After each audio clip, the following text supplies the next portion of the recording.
Aí, pessoal da Pan News, um grande abraço para vocês. Fiquem ligados no Vitrine Literária com Francisco Grijó. Valeu? Grande abraço. Começa agora, Vitrine Literária, com o professor e escritor Francisco Grijó. Tudo sobre literatura contemporânea, temas, autores, obras, debates, análises, curiosidades e bate-papo com autores e editores. Olá, pessoal, tudo bem? Mais uma edição do Vitrine Literária com Francisco Grijó. Nas plataformas da Rede Vitória, podcast, YouTube, você vai se atualizar sobre o que se faz em termos de literatura, poesia, prosa, teatro e, claro, nós vamos fazer as conexões da literatura com outras artes e com outras correntes de pensamento. Por falar em corrente de pensamento, o meu convidado dessa semana, ele é formado em administração, mas se dedicou às ciências sociais. É uma figura muito representativa porque todo mundo aqui que está me ouvindo, ou pelo menos que está me vendo, já deve ter ouvido falar na Futura. A Futura, que é uma empresa de pesquisa, uma empresa de desenvolvimento, uma empresa que, de forma muito honesta, sempre trouxe aos capixabas as informações. Esse meu convidado, ele é um escritor, ele é membro da Academia Espírito Santense de Letras, é um grande pesquisador da cultura do Espírito Santo, que depois nós vamos discutir se existe cultura do Espírito Santo ou cultura capixaba, mais ou menos como se existe literatura espírito santense ou literatura capixaba. E ele está fazendo um trabalho muitíssimo interessante com alguns autores da literatura feita no Espírito Santo. Mas eu vou apresentar a vocês João Gualberto Vasconcelos, meu querido amigo, prazer. Uma figura por quem eu tenho muito respeito. E interessante que foi difícil trazer você aqui, né? Por conta de agenda. Você é uma pessoa muito ocupada. João, muito obrigado por você estar aqui. Tá? Valeu mesmo, agradeço muito. E já trago a você um questionamento. Você tem um livro muitíssimo interessante que você relançou há mais ou menos uns 4 ou 5 anos. Isso, 17. Chamado A Invenção do Coronel. Isso. A ideia do coronel, essa figura, o latifundiário poderoso que ditava normas, que era uma espécie de lei, ela é uma figura do final do século XIX virado para o século XX. Isso. Certo? E a literatura, principalmente a literatura baiana, com Jorge Amado, ela trouxe a figura desse coronel. Ela solidificou, não só na literatura, mas solidificou também nas telenovelas e no cinema, a figura do coronel. Mas existiu esse coronel aqui no Espírito Santo. Isso. Eu queria saber de você, o que é essa figura do coronel e se você considera essa figura uma figura literária. Tá. Eu vou fazer uma pequena Fica à vontade. Apresentação. À vontade, à vontade. Eu fiz um doutorado na França e cheguei com a intenção de fazer uma tese sobre a tecnocracia brasileira. Me chamava muita atenção. Eu queria muito estudar o doutor Arthur Calgueira Santos, que foi um grande governador. Tuzoca, o famoso Tuzoca. O famoso Tuzoca. Foi um grande governador, um desenvolvimentista, um pouco essa história. E quando eu comecei a fazer lá na França, tem 2 momentos. Tem um momento que a gente faz uma espécie de apresentação do nosso trabalho, que é o primeiro ano, quando termina, chama Diploma de Estudos Aprofundados, que eu fiz de História da Civilização. Então eu vou estudar aqui o tecnocrata. Quando eu comecei a pensar o que diferencia o tecnocrata francês, americano, alemão, do tecnocrata brasileiro, aí eu comecei a perceber que é a influência dos coronéis, que é a origem de tudo. Então eu falei assim, gente, quem institui a política brasileira republicana é o coronel. Não havia antes da República política nos tempos que nós entendemos hoje. No final do Império começou a existir, com Pedro II, os partidos que haviam, aquele parlamento e tal, mas se institui mesmo, depois da República, com a figura do coronel. Eu acho que o coronel institui a política brasileira. E eu estudei Espírito Santo. Aí, aqui, o maior dos coronéis foi Jerônimo Monteiro, não há dúvida disso. A família Monteiro, a partir da fazenda Monte Líbano, em Cachoeira Mirim, quando o Jerônimo era presidente do Estado, que era assim que se chamava na época, de 1908 a 12, o irmão era o bispo de Vitória, Dom Fernando, bispo do Espírito Santo, e o outro irmão era o presidente da Assembleia. Então, assim, a família... E ele criou o Partido Republicano do Espírito Santo, esse foi o partido único do Estado entre o governo dele e o golpe de 30 de Vargas. Então, depois dele ser presidente, o irmão foi presidente do Estado em 16 e o cunhado foi presidente do Estado em 24, que é o Florentino. 3 grandes personagens, o governo de Jerônimo e o governo de Florentino foram governos de muito progresso. O café tinha muito bom preço e o que me parece, então, é que o coronel, eu o trato como ele é um resto do passado. Então, ele tem muitos dos traços da violência política brasileira, mas ele também é o progresso. Então, o coronel é o personagem que o capitalismo brasileiro pôde produzir no final do século XIX e início do século XX. Mas você coloca isso como uma coisa positiva, essa coisa do desenvolvimentismo, do progresso do coronel, isso deve ter um lado tenebroso, um lado de violência, um lado de desmando. Você diria que essa figura do coronel, você acha uma figura literária? Você acha que é uma figura que segura um livro, por exemplo, uma prosa? Eu vou dizer... E por que você não se aventurou nisso ainda? Tem esse dado, né? Eu vou dizer como é que eu cheguei à conclusão que sim. Com o Jorge Amado. O Jorge Amado tem os livros chamados Ciclo do Café, né? Que Gabriela Cabo Canela é o maior, o mais famoso. O Jorge Amado é o único autor brasileiro que é conhecido no mundo todo, praticamente. Ganhou o prêmio no tempo que ele já foi comunista, né? Então, no tempo da União Soviética, que é o prêmio de Moscou e tudo. Morou em Paris, morou no leste europeu. E Gabriela e Dona Flor são livros, você chegar em qualquer banca... Teresa Batista, Tieta do Agreste... Se você chegar em qualquer banca de uma grande livraria no mundo, você vai encontrar Jorge Amado. Então, eu procurei por essa repercussão social, né? A literatura que tem importância na análise sociológica não é obrigatoriamente a boa literatura. Certo. Pode ser uma literatura popular, você vai entender por que é assim que institui o imaginário. Mas, no caso do Jorge Amado, é uma boa literatura. Certo. Né? Então, o personagem Mundinho Falcão, de Gabriela, se parece muito com todos os coronéis. E depois eu cheguei também a Érico Veríssimo com o Rodrigo Cambará. Sim, com o Tempo e o Vento. Tempo e o Vento. São todos da mesma época. Mas você vê, as semelhanças culturais não existem, né? A cultura do Norte, no caso, era chamado de Norte, é a cultura do cacau, a cultura da... Mas a cultura do Sul...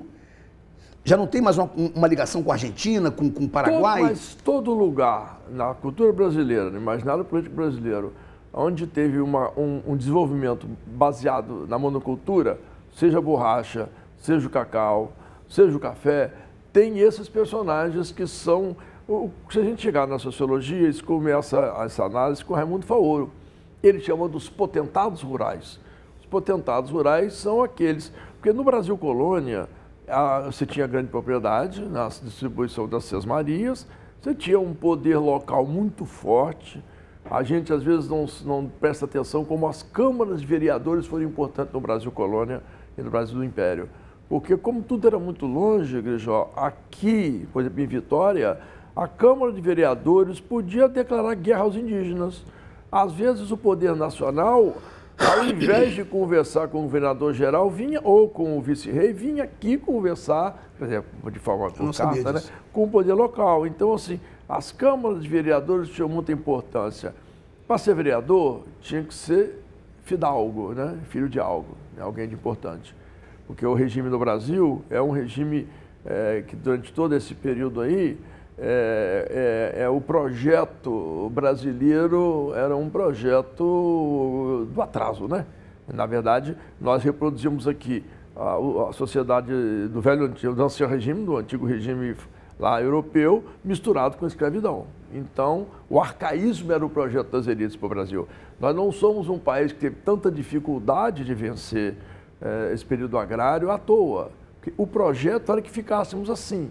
Era um projeto para que os direitos das elites não fossem esbarrados. Tanto que a Revolução Pernambucana de 17, a Inconfidência Mineira, todos esses processos não tocavam nem no latifúndio, nem na escravidão, que eram os pilares desse velho sistema. O coronel vem daí, né? O coronel republicano nasce deste imaginário. Ele não podia ser um gentleman, né? Ele não podia ser um dandy. Claro. Ele era um homem do campo, ele era um homem, né, da rude, digamos assim, né? João, por que você não aproveitou esse cabedal, essas informações todas, para se aventurar na ficção? Um romance histórico no Espírito Santo. O que houve? Por que você não foi? Não, o Espírito Santo, ele entra... O Espírito Santo é um estado muito importante. Nós, desse tamanho aqui, um estado pequeno estado, nós fomos o terceiro maior produtor de café, quando o café era grande elemento da economia nacional. Nós tivemos aqui 2 dirigentes, o Jerônimo e o Florentino, que é do tamanho das elites daquela época, mineiras, paulistas, as elites que estavam no Império, no começo da República. Tanto é que a intervenção urbanística de Jerônimo Monteiro é extraordinária, né? Fez o Parque Moscoso, fez aquela reforma no Palácio Anchieta, que hoje seria um horror. Como é que você pega um colégio construído no século XVI e transforma ele num neoclássico, numa coisa mais eclética, né? Derrubou a igreja que havia ali em frente, uma igreja de 1625, a Igreja da Misericórdia, para fazer o Congresso Legislativo, o atual Palácio da Cultura Sônia Cabral. Então, fez o Parque Moscoso, fez conjuntos habitacionais para a classe média, funcionários.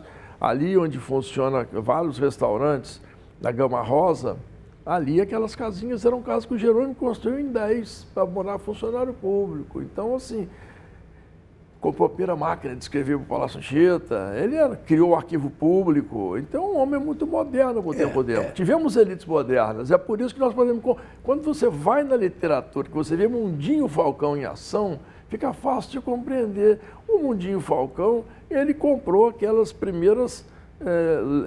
aqueles ônibus, não sei como é que me chamava no romance mais. Paquete, né? Que ligava Ilhéus a Itabuna. Isso. Ele, a história de Gabriela, porque ele montou o primeiro restaurante de lá. Porque ele, na verdade, ele não é baiano, ele nasceu no Rio de Janeiro. Ele tem um caso de amor, uma cunhada provavelmente, e vai para lá. Ele era um homem que não era daquele lugar, ele não pertencia àquela cultura, né? Mas ele veio com uma cultura do Rio de Janeiro. Do Rio de Janeiro. Que era a cidade mais importante do Brasil. Republicana. Aí ele, por isso que eu digo, ele pretende o progresso. Tanto que qual o grande elemento de atraso que tinha naquele momento ali? O cacau tinha que se exportar para o Salvador. E ele vem então fazer a drenagem da Barra, que é para poder os navios chegarem, ele faz o Porto de Ilhéus. Então, ele cria a Associação Comercial de Ilhéus. Então, assim, ele é esse portador do progresso. E ele é um homem que se casa por amor. E você vê paralelo de Mundinho Falcão com, por exemplo, Jerônimo Monteiro? Vejo, com Rodrigo Cambará, Mundinho Falcão, Jerônimo Monteiro. Porque, assim, é claro que nós não temos, não busquei fontes para isso, pode ser até que a gente consiga, elementos da vida pessoal. Quando você lê, agora vamos dar um pulinho para o capixaba aqui, Renato Pacheco, o Reino Não Conquistado, você lembra que o Reino Não Conquistado, ele começa no começo do 19, quando uma inglesa, que é na verdade capixaba, mas criada em Londres, chega aqui, uma mulher muito diferente, ela é rechaçada pela mediocridade local, que é sempre uma permanência no romance capixaba. Essa coisa meio da fofoca, né? Meio assim, Renato explora isso bem na Oferta e o Altar, né? Mas, de toda forma, ali naquele momento, quando o Renato faz isso, ele coloca uma mulher, essa mulher poderosa, então, ela tem 2 filhos. Um vira o bispo de Vitória, bispo do Espírito Santo. Ela opera isso daí, comprando esse título. Ela opera, porque a passagem dele de um jovem padre para o bispo foi muito repentina, e foi construída. Da mesma forma que o outro que virou presidente do Estado teve um tipo de comendador papal que também foi assim, comprado, digamos, né? E o Jerônimo, isso se assemelha muito à história do Monteiro. É claro que eu não creio que o doutor Renato estivesse querendo dizer que era assim, que aquela família era assim, que aquilo aconteceu, porque isso que é ficção, né? E é por isso que é bom de analisar. Sim. Porque a ficção, ela faz uma espécie de condensação dos eventos. Você que é autor sabe disso. O autor, às vezes, um personagem, são 2 ou 3 que ele conheceu, que ele junta num só e fica muito representativo. Exatamente, é isso que eu volto àquela provocação. Porque você, que você sabe usar as palavras, é inegável. Quem já leu seus textos e quem já ouviu você falar, é inegável. Mas a minha pergunta é essa. Você, com essa bagagem toda histórica, você não se aventurou ainda a um romance histórico que tenha como base a figura do coronel. A minha pergunta para você é, por que não? Tivesse escrito, né? Por que você não fez isso? Por que você não então se aventurou num assim, romance mesmo? Eu estou me dedicando, então, agora a estudar Espírito Santo, né? Eu estou fazendo um olhar na literatura, Isso. mas eu não sou da análise literária. Então, quero fazer uma espécie de sociologia do cotidiano. Né? Mas usando literatura, então você está conectando. Isso, está conectando.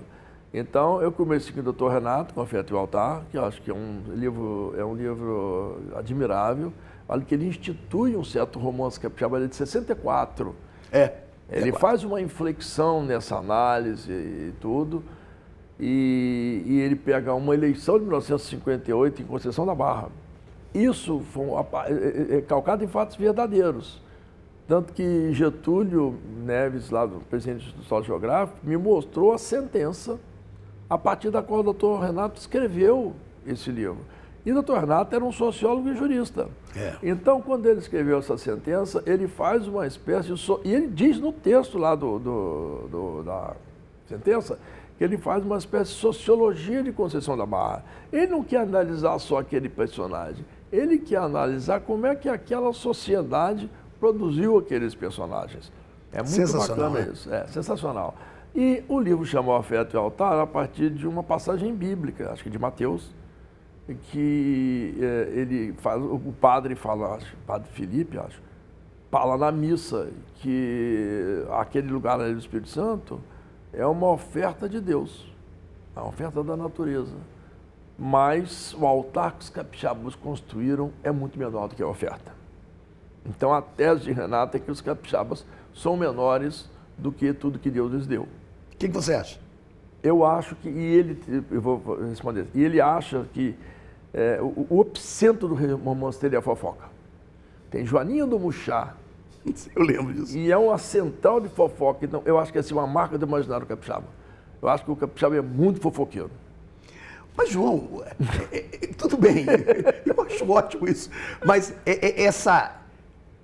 o motivo, qual o porquê, qual a razão de o capixaba de ter essa propensão à fofoca, ao distúrbio, né? A usar as palavras para uma perturbação social?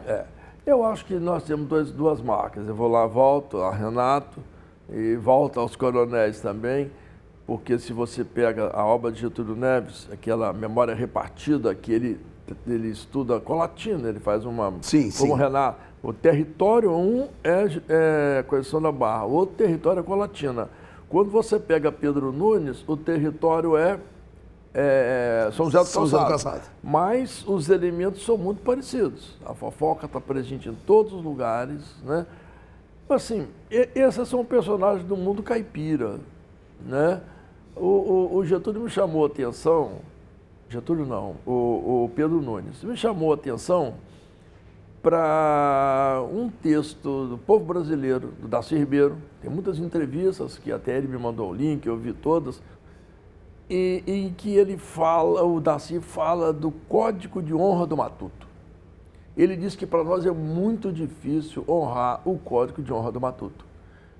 E esse Código de Honra do Matuto, para mim, é um Código de Honra que está vigente. É isso que faz hoje um certo movimento conservador voltar e organizar a sociedade a partir da negação. A negação do aborto, a negação do mundo gay, a negação das conquistas dos atores coletivos do século XX, a partir da metade do século XX. Essas conquistas, elas passam a ser questionadas, passam a ser combatidas, e você tem uma espécie de retorno ao Código de Honra do Matuto, né? Eu acho que o mundo capixaba, o mundo caipira capixaba, se assemelha muito ao de Minas, se assemelha muito ao do interior de São Paulo. Acho que esse mundo caipira, tem um texto, numa entrevista do Antônio Cândido, nesse documentário sobre o Darcy, Tem uma entrevista do Antônio Cândido que ele fala isso. Ele cita o mundo caipira de São Paulo, Minas, Espírito Santo, uma certa região do oeste brasileiro também. Então eu acho que isso não é só capixaba. Esse nosso mundo caipira, esse código de honra do matuto, essa coisa... É a partir do código de honra do matuto que você institui a fofoca, porque quem o honra, você tem que honrar esse código. Então as mulheres que traem... todo esse universo, se você pegar lá, e tem sempre nesse romance capixaba, assim, o que assusta é o novo. Você tem um código de honra instituído que preserva um certo status quo naquele lugar. O que pode e o que não pode. A fofoca é um instrumento de punição daquilo que não pode. Porque no mundo da fofoca você não enfrenta assim, você não tem um enfrentamento. A fofoca é esfaquear pelas costas, né? A fofoca é destruir na intriga, sem que a pessoa tenha estrutura para rebater aquilo, né? Institui assim, você faz uma espécie de cancelamento no modo antigo, tanto que a personagem que leva o novo para a Conceição da Barra, no final do romance, ela parte, ela vai embora. Segundo a Bernadette Lira, é ela, né? A Bernadette falou que era. O João, eu tenho Às vezes as pessoas comentam, a gente ouve, a gente está conversando com alguém, de repente alguém fala, o capixaba, ele é muito desconfiado. Isso. Essa desconfiança vem justamente por conta do novo, ou seja, o novo continua assustando o capixaba? O capixaba, nós estamos vivendo um mundo globalizado, um mundo em que as distâncias estão cada vez menores, né? E que a comunicação via internet ela é uma coisa imediata. Isso não deveria fazer o capixaba deixar de ser um pouco caipira? Olha, eu lembrei aqui do Roberto da Mata, né? O da Mata fala sempre que na sociedade brasileira o novo e o velho convivem de forma desigual. Então você vê isso com muita clareza, o novo e o velho se organizando e se articulando no mesmo tempo, o arcaico e o moderno se articulando no mesmo tempo. Então, no mundo caipira, que nós vivíamos aqui, no século XIX, começo do século XVIII, esse mundo caipira ele começa a ser invadido pela modernidade, né? Então é isso que eu digo, essa articulação desigual entre o arcaico e o moderno, entre o novo e o velho ele fica minando o novo, ele fica sabotando o crescimento. Então acho que a nossa cultura é produto do novo, porque nós somos um Estado admirável também. Um Estado empoderado, um Estado que tem uma marca importante, um Estado que estava lá no mundo do café e depois fez nos anos 60 e 70 uma virada para o mundo industrial. É por isso que eu falei do Arthur, doutor Américo mesmo, que participou desse processo. Você tem quando se institui aqui a nossa industrialização, e com grandes plantas. Tubarão, antiga CST, a antiga Aracruz Celulose, Samarco, agora a Celó, Suzano, e a Vale e a Samarco. Então, assim, essas grandes plantas criam cadeias produtivas muito modernas. Então, nós não podemos dizer que a gente é um pessoal atrasado. Nós entramos nesse mundo moderno com força, com empoderamento. Mas nós mantivemos um código de honra. Isso. Sabe? São coisas... porque o econômico e o social não são obrigatoriamente articulados.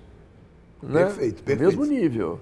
Aí você pode ter uma sociedade que economicamente é pujante, mas que mantém código de honra muito retrógrados. Maravilha. Olha só, nós vamos parar agora. Nós vamos parar para a gente continuar semana que vem. Tá bom. Porque eu estou tendo uma aula aqui, uma aula de história, de sociologia. Pessoal, olha só. Essa é a primeira parte da entrevista com o João Galberto. Na semana que vem nós vamos ter a segunda parte. Então fiquem ligados para que vocês entendam o pensamento dessa figura brilhante e, ao mesmo tempo, nós vamos abordar na semana que vem o fato de João estar trabalhando com alguns escritores do Espírito Santo. Até a próxima, gente, na segunda parte do Vitrine Literária com Francisco Grijó, com João Galberto como convidado. Você ouviu Vitrine Literária, com o professor e escritor Francisco Grijó. Tudo sobre literatura contemporânea. Temas, autores, obras, debates, análises, curiosidades e bate-papo com autores e editores.